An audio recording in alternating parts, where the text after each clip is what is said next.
Hey guys, welcome back to my channel. Hope you all are doing very well. This is me, Reshma Ravindran, and today, before we go into the video, please do subscribe to my channel because that is what motivates me to make more videos.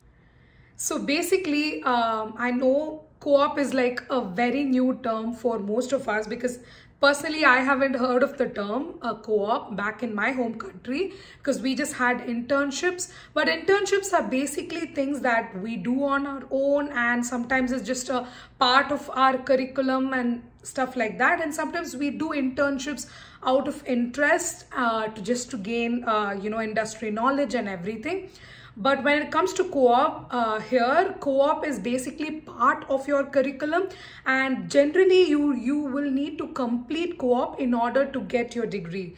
So that is how it generally works. So you guys would have seen the subject line. The reason I'm going to give you reasons why I said that Lambton is one of the best colleges to actually do a co-op program. I'll get into details of it, but before that, I should give you a disclaimer that Lambton is the only college I studied. I did not study in a million colleges. So my opinion is solely based on my experience and also things that I hear from other students from different colleges. But I'm going to be transparent and honest with you guys as to what I heard from people and also why I think Lambton College does offer the best co-op program. Again, I wish Lambton sponsored this video, but they haven't. So it's just that it's just my opinion, and no one has given me any money to say such stuff whatsoever. So of course, to be eligible for the co-op, you will require a 2.8 GPA as that is the minimum GPA that you need to acquire in order to be eligible for co-op programs. And this is particular to Lambton College. But then I don't know what is the current scenario, but this is how it was for me. For your course, obviously, you will be well informed about the number that's required. Even while applying for the program, if you go through the course requirements, you will see what is the minimum criteria to actually be eligible for the co-op. So, but again, attaining the 2.8 GPA is not that difficult. The reason why I'm telling this is because even if you score a little bit less, in other, in theoretical exams while taking, general exams, you can always get good marks in doing assignments. So generally the course structure, at least for my course, was designed in a way where we had a lot of assignments and, a very little of exams and all that. So I feel that this actually gave me the opportunity to perform really well in assignments because I am not like a topper and someone who keeps studying and all that.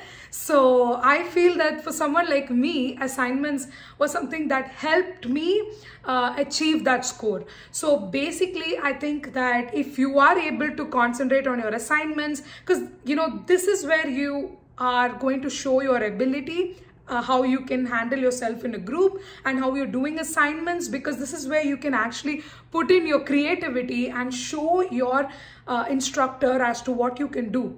So again, achieving 2.8 is not like a huge deal. So that is a good thing that Lambton College does. So the course structure is very simple. You have to do, even if you score, literally, even if you get a D or even F in an exam and you do really well in assignments, you're going to pass that test. So, that particular course. So that is how it works. The very first thing that I noticed with Lambton College was that this is something that no one, literally no one talks about. Even when I was applying, I had no idea about it, and I just knew that a lot of colleges do offer co-op programs, and I was kind of particular that I wanted to be part of a co-op program because I felt like that would give me a head start in exploring the Canadian work culture. So that is the reason why I was actually looking for co-op opportunities. I just want to compare two different scenarios here just to make sure how things work here.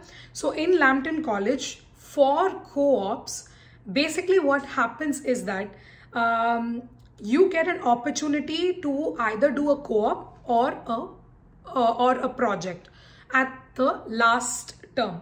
So how this works is, so I personally had 4 terms, out of which 3 terms is something that I have to go to college, attend and complete.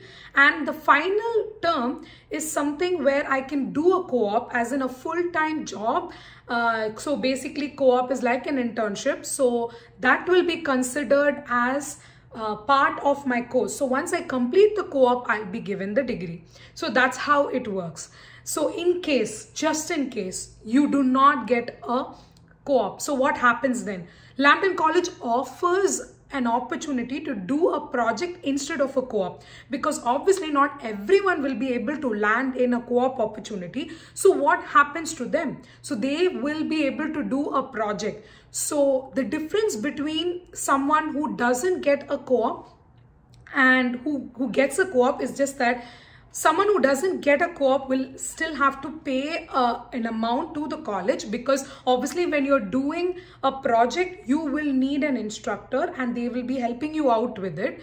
So that is the reason why you will be paying the college. But if you have obtained a co-op job, you don't have to pay the college, because you don't have anything to do with the college. You're working elsewhere as a full-time employee, and that's it. So it's as simple as that. Like for instance, my course ended in the month of May 2023, and I had from Jan to April, I was doing a co-op. So other folks who did not get a co-op, obviously they were doing a project, and they also completed their project by the end of April, and all of us obtained degree in the month of May without any confusion. Okay, so this is how Lambton College works. Some of the top colleges, at least when you search on Google, when they say like top colleges, this is what comes up. And some of those colleges, what they do is they have the same pattern. They also have co-op, but when it comes to co-op, they basically mandate it, as in if you are not able to obtain a co-op, you will need to extend your stay here as a student. I mean, you have to extend your study permit as a student in order to find a co-op and then complete it. Let's say I did not find a co-op until the month of January. I'll have to extend my stay here and then again like search for it.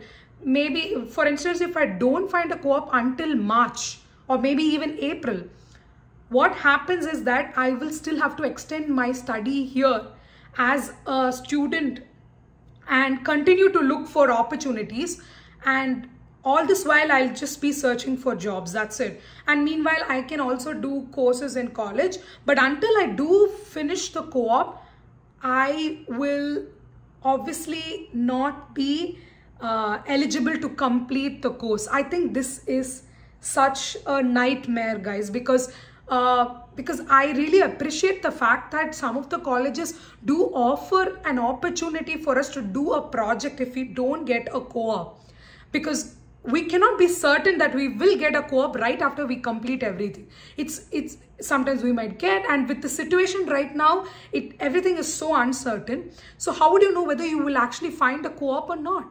So I personally think that the colleges should actually look into it and not make co-ops a mandatory thing. And on top of that, you will still be paying fees for that particular term because you're doing a course as well along with your co-op. And since you're doing a course, you will only have like 20 hours left to find a co-op. So basically, if there are 2 different students, like for instance, if you can take me, I had 40 hours to work for a company. And if there's another student who has only 20 hours to work for another company, who do you think will the employer actually hire? Obviously me, because I have 40 hours to work and I'm ready to give my whole time to the company. I don't have any other distractions. I don't have to do a part-time job. But on the other hand, someone who is already doing a course and on top of that, they only have 20-hour time left to do a co-op. That is really, really, really difficult to find.